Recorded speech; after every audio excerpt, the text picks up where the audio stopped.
If you of your clients have ever experienced duck feet and haven't been able to get them straight, then you're going to want to watch this video as I dive into 4 of the common causes of duck feet and how to fix each one. But before I crack into that, make sure to subscribe to our channel and turn on the bell to get notified whenever we release new videos on how to address movement dysfunctions, optimize functional exercises, or how to even optimize performance results with biomechanical movement understanding and a whole lot more. Now, someone who's been in the fitness industry for over 15 years addressing movement-related dysfunctions like duck feet or externally rotated feet, femur, tibia, however you want to call it, but this has been something I do on a regular basis. In fact, 80% of my job is helping clients move better, and 20% is sharing information with you so you can have a deeper understanding of human movement and gain insights into the success that I and my team have had. So in this video, I'm going to go deeper than just saying your glutes are tight and just stretch them out. And while that may help the situation, there are many more factors to consider. And I'm going to go deeper than anyone else has ever gone before. We're going to go to the root of some of these causes of duck feet. So if you want to be awed by how the human body works, while also picking up some tips on how to fix duck feet, then stay with me. Now, when it comes to addressing any type of dysfunction, you're going to have to define a given, right? Or make an assumption to tie into a greater story of why the feet would externally rotate, right? We're just telling stories here about possibilities and situations. So with those things, there's always a biomechanical story that goes with it that we're going to have to unpack. The goal of this video is that hopefully one of these scenarios that are very, very common, you can say, that's going on with myself or with my client, and we can share in that greater knowledge. All right, now we have to start at the bottom of the chain because we are talking about an external rotation of the foot and the associated bones and joints that go with that. So if we don't start down there, then I think we're going to be missing a lot of the bigger picture. And I'm going to start with a scenario of basically having an inverted ankle or a over-supinated foot. And there's several different ways that can happen, right? It could be an ankle sprain in the past. It could be just a walking pattern that you've dealt with. It could be the shoes that you wear. It could be the trail that you run on or the slant of the road that you've been hiking on or running on for years and years and years. So the backstory really gets complicated, but the edge of those stories always can come to, an over-inverted subtalar joint or ankle joint. And if you look at my foot right there, that is a relatively neutral foot. That's going to be a pronated or an everted subtalar joint, and this is going to be an inverted subtalar joint or a supinated foot. Now that can really cause a massive problem that really just by going after the glutes won't fix, because this is just band-aiding what is really being caused way down there. So what I mean by this is that when someone walks, right, and they walk on the outside of their foot, for example, that's going to invert their foot more often. Now, because when we walk, our foot actually needs biomechanically to go to relative pronation or internal rotation, or that ability to kind of load into the arch in walking, then our foot's going to automatically say, wait a minute, I need more access to the biomechanics that just I've needed from the very, very beginning. And so what it can do is as we start to walk on the outside of our foot, our body's going to realize it feels very stiff. There's not that kind of rebound feeling through this elastic tension network of our muscles and our connective tissue. So from that, we can start to say, oh, let me open up my foot a little bit more, because when I do that, I get actually a little bit more access to that pronation, internal rotation loading mechanism that my foot wants to go through. And not just as my foot wants to go through, but my entire chain. So by toeing open, we get a little bit more forced access to that roll of the inside or the pronation, and our body says, oh, that actually feels a little softer, a little better. And though my ankle's still inverted, I still get a little bit more access to the pronation. My gait cycle feels softer, more bouncy, more elastic, and therefore you create a walking pattern that is toed open. Has nothing to do with any of the other muscles, though I will go into that much, much deeper. It's simply just a stiff joint. And that's where we start to unpack and realize, wait a minute, are muscles causing the problem, or our joints or neuromuscular system causing the problem? And the answer is, well, it could all be the case. So let's unpack a few more of the muscles that could cause that. Now, because of that tight ankle or that inverted ankle, you're going to definitely develop a lot of stiffness. And the first one I'm going to be talking about is that medial soleus, or that deep calf muscle. And we look at the medial soleus, like we're really thinking about, well, is there a medial and lateral soleus? No, there's only really one. But remember, you got to think about a muscle is comprised of, how many numbers, right? A massive number of actual muscle fibers. And it's not just one muscle. It's, let's just call it tens of thousands, if not hundreds of thousands of muscle fibers.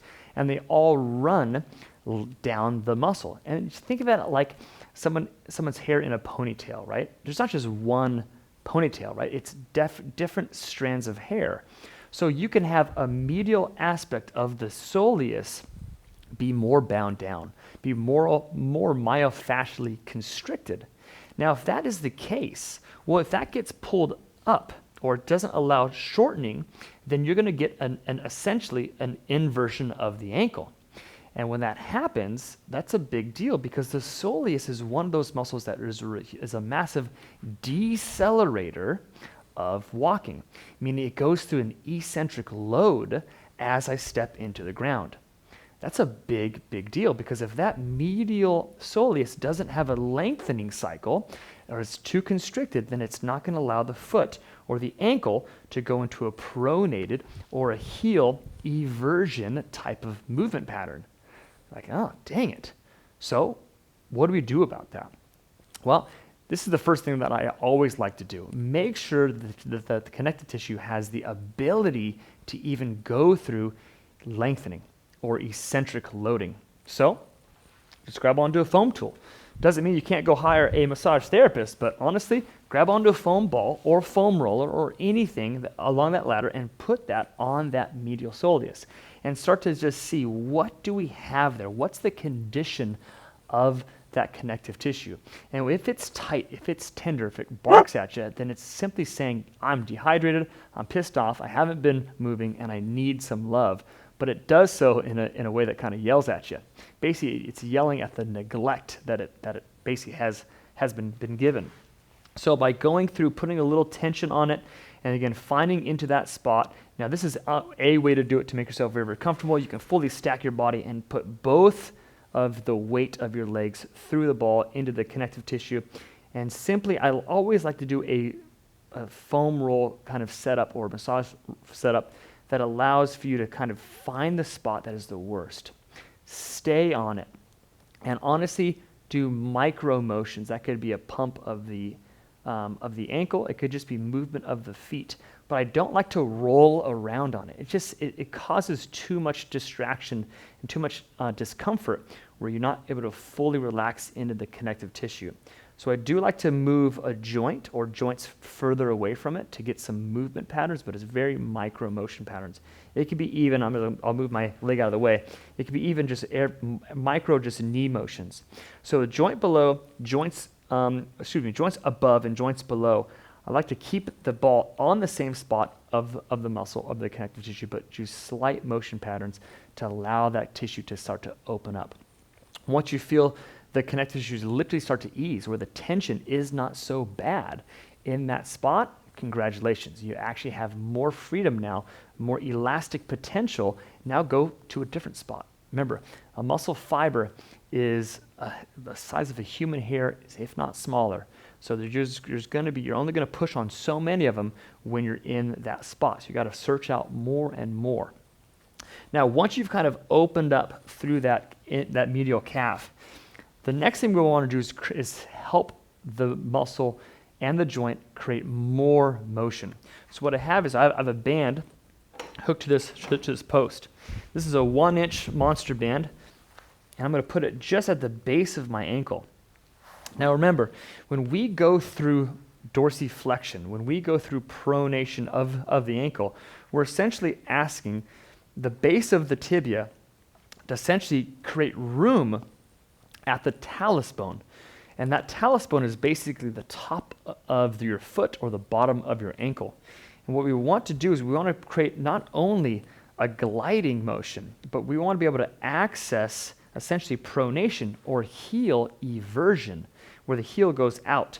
Well, if I get a posterior distraction, I can pull this band, I can step forward a little bit, and the band's pulling my tib and fib backwards. I'm going to create more space as I start to actually put weight into the arch of my foot. And in fact, even me doing that right here, I feel exactly where that ball was on my medial soleus starting to stretch, because I'm actually going through the authentic biomechanical pattern of me going into loading phase when my foot strikes the ground and the foot takes the weight. So if I can start to do that and actually kind of feel the pronation going into the midfoot, I can actually get that joint to start to open up. Now, we don't want to make this too crazy. We don't pull too hard, but I want to spend the most amount of time on this particular drill, because if we think about what's happening way up here at the hip, and we think, oh, we just got to roll that glute and open it up, and I'm talking about some other muscles too, and we forget what's actually happening down at the center of our point of contact on the ground, the ankle, the foot, then we may be missing something a lot. So we always have to start where the chain reaction begins, and that's the foot. All right, what about the next part? What about moving up the chain? Well, I want you to think about the hamstring, especially the lateral aspect of the hamstring. Now, the hamstrings are basically reins of a horse. If you've ever ridden on a horse before, you would get it, that you would have a rein in one hand or in two hands, and out of one side of your hand comes a rope to the horse's mouth, and out of the other side of the hand comes another rope, in a sense, to the mouth of a horse. Well, that mouth of a horse is now the knee. And the hamstrings, one rein on the outside and one rein on the inside.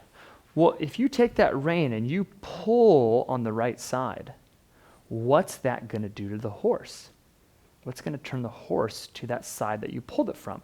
Well, my hamstring is going to operate the same way. I'm going to pull, and my knee is going to actually rotate if I flex or if I shorten my lateral hamstring.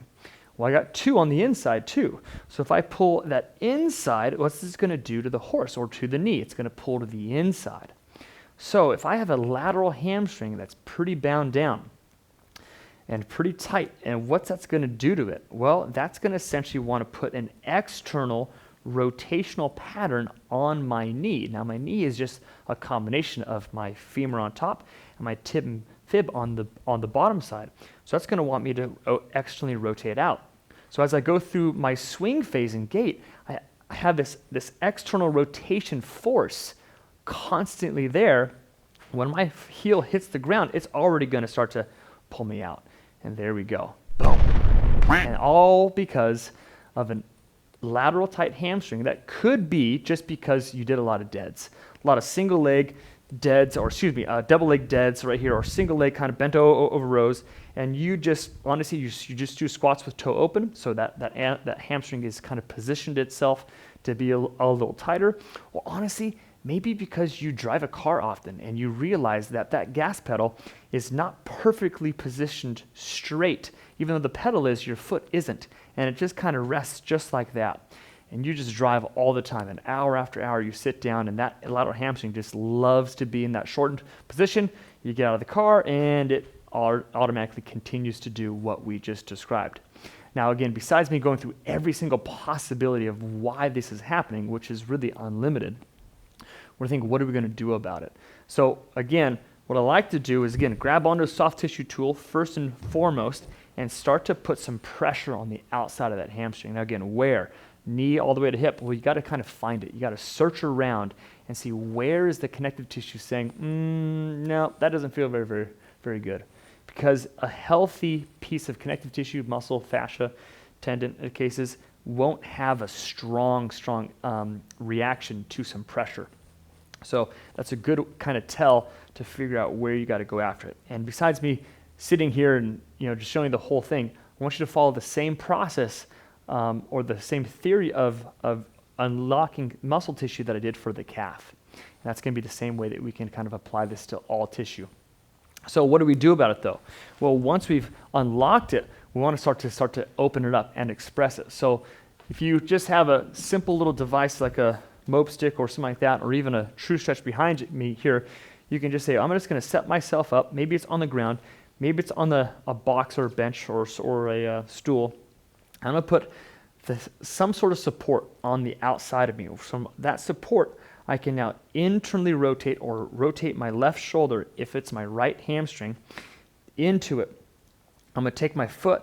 I'm actually going to toe in just a little bit. Now, even in my describing this and showing this to you, I'm already feeling a hamstring stretch. I haven't even really got into the flexion phase because I'm taking my tib and fib, my femur, and I'm internally rotating it. I'm taking my thoracic spine and I'm rotating it towards the same side hip.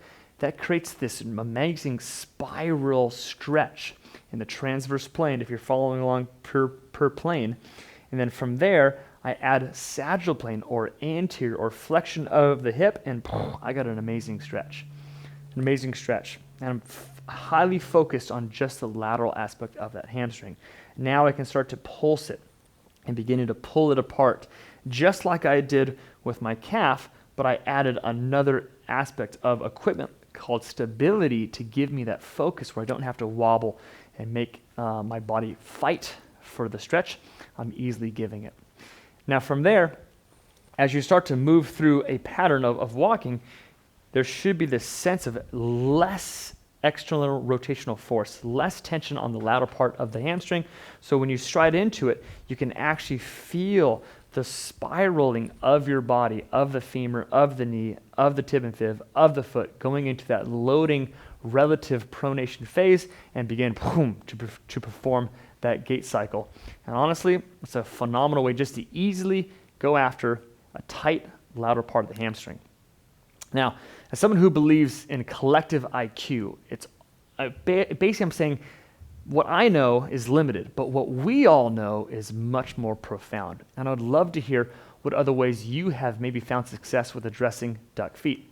Now, I have two more situations that I want to go into, but go ahead and pause the video, type in the comments if there's anything that you found has been very, very helpful for addressing that little toe open action right there.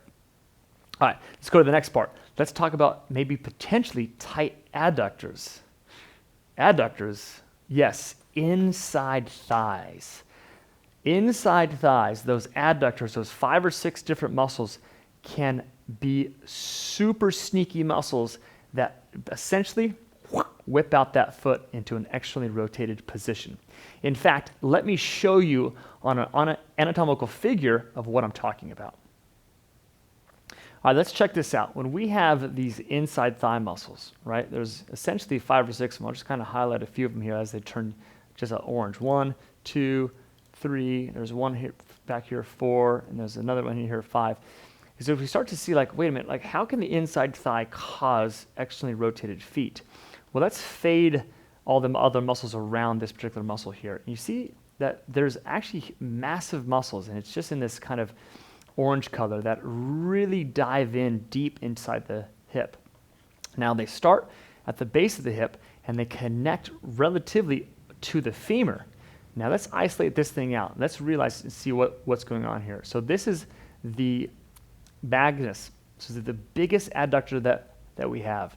And I was zoomed in here. This is the pelvis, the half of the pelvis. And it essentially attaches to the base and the outside of this half. But here's the crazy part. Look where it attaches to. As I spin around, spin around, spin around, spin around, it attaches to the back side or the posterior side of the femur. Boom.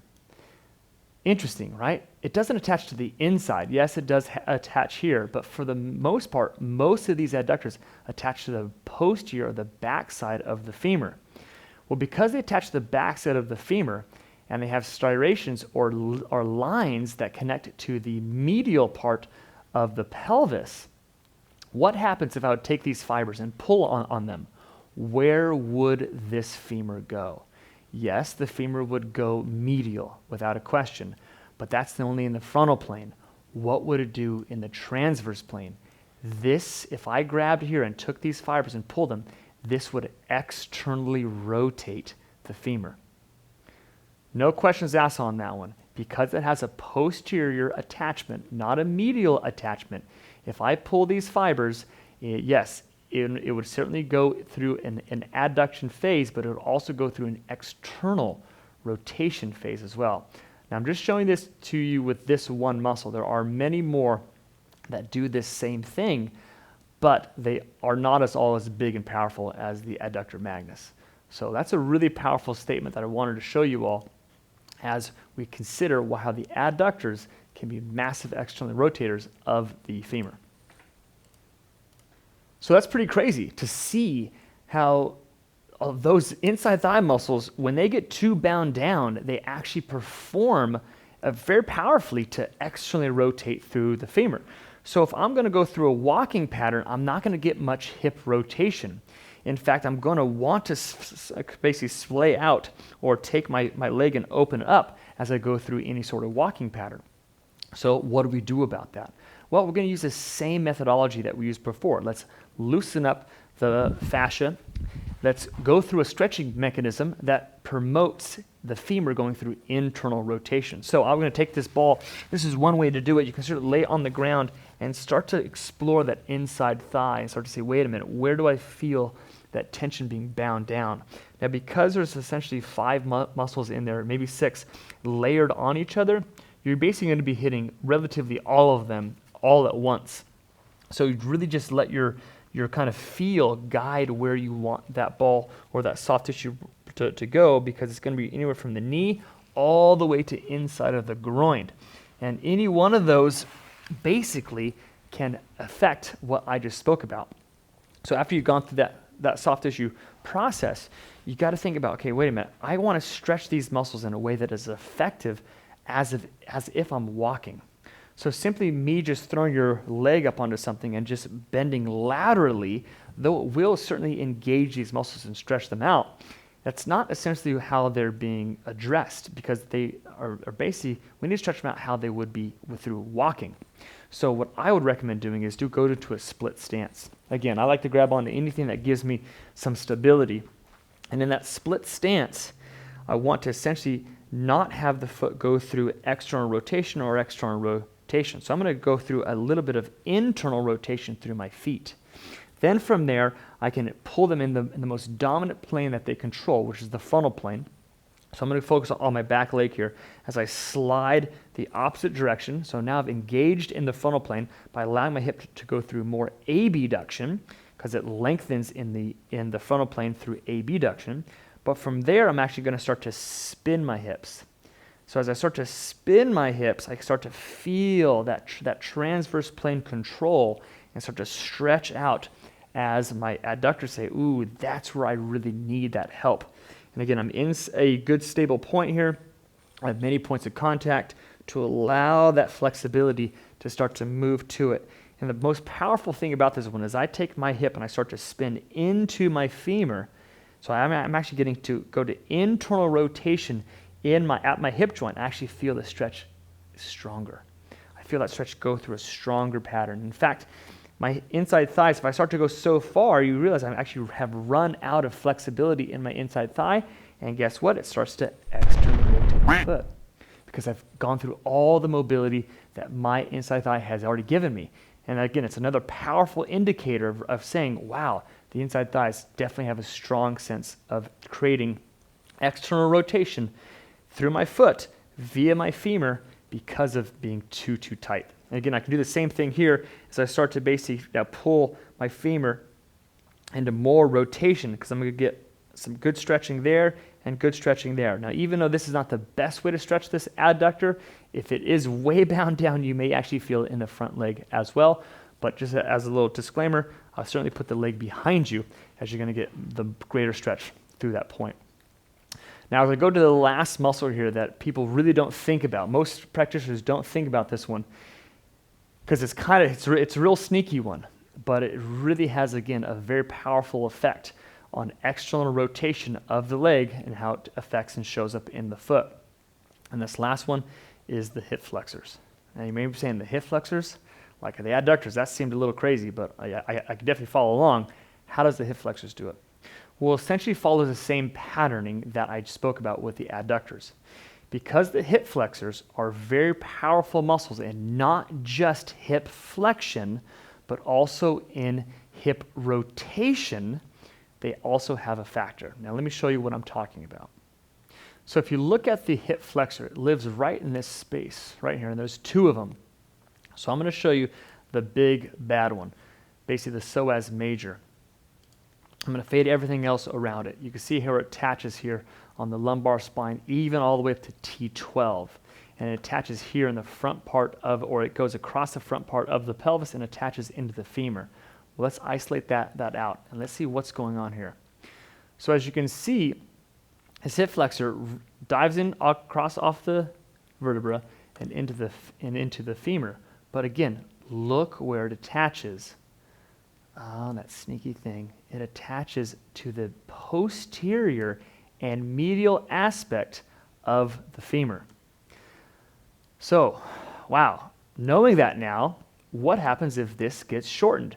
Well, of course, it's definitely going to bring the hip into flexion, but it's also in the transverse plane going to externally rotate. It's going to bring that lesser trochanter out and in front of the body, relatively speaking. And that is, again, is going to cause, you can see it through this vantage point right here, it's going to cause that external rotation in the transverse plane. So with understanding that now and realizing that muscles aren't just pure plane organisms, right? They really have oblique type patterns. You can see that why stretching in just one plane of motion doesn't get the results that you can think. It's like, oh, my hip flexors are very, very loose.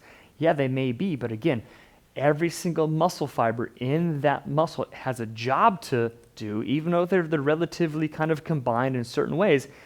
If you get enough of a percentage that really can't have that spiraling effect, and it's tight in that spiral, then you're going to realize, like, wait a minute, I'm going to have to start to open up. And you can see this a lot when people run, and you get that big old whip as they run through that big old whoop. Leg kind of just takes a big old path around.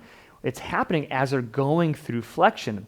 Why? Well, maybe because they can't actually have enough access to internal rotation on push-off, putting their foot into greater supination, or they're essentially, I'm way going overboard here to kind of demonstrate that. They don't have enough of that supination, or essentially that heel out ability to push off, because they can't access internal or that rotational flexibility at the hip. They need to create that whip somehow, so they create it through a much more gross pattern.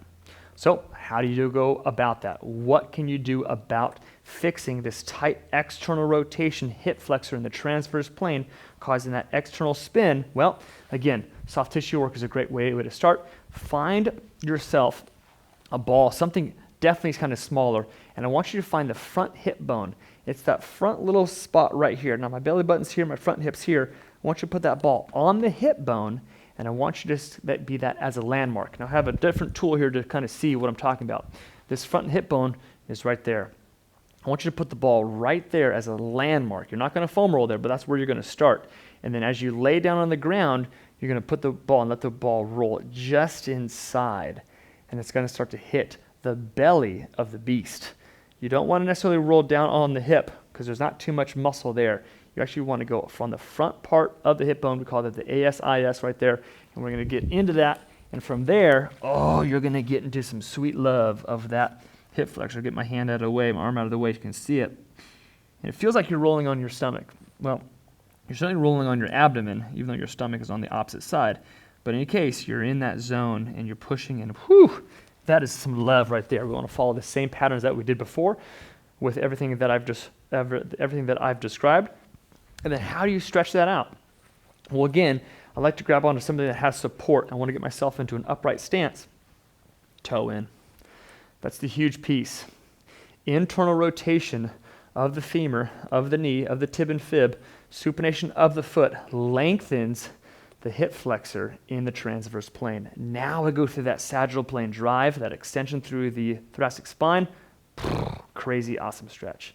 From there you can play with it and make that drive and make that kind of play just really elongate as much as you possibly can, taking your spine through opposite side or from my back leg, tilt to the opposite side and spin the opposite side. Ooh, I just shot right up. It's like I can feel it attaching into my lumbar spine.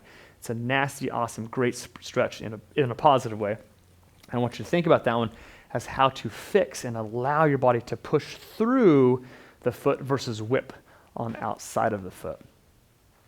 Now, one of the bigger things that I want you to be able to take away from this video is that muscles by themselves don't necessarily cause dysfunction. We have to look at the neuromuscular skeletal system as a whole. Though we can foam roll and myofascial release tension, the question we need to be asking ourselves, and even our practitioners, is when it comes to addressing dysfunctions like duck feet and even other movement-related pains, is are we really getting deep enough to get to the root of the problem so the pain doesn't just pop up again? Now, if you're honestly totally geeking out of the idea of problem solving to find the root cause of movement pain and dysfunction, then I want to encourage you to find and check out the multidimensional movement coaching program. It's called MDMC for short, and it's actually linked in the description below. Because in this program, we teach you the fundamental principles of movement, as well as the strategies for how to identify and to address pain and dysfunction when they come up in your training sessions. Plus, you're going to get to join a community of trainers who also love to geek out about movement and the human body. So again, click on the link in the description below to hop on a call with me or someone on my team to get started.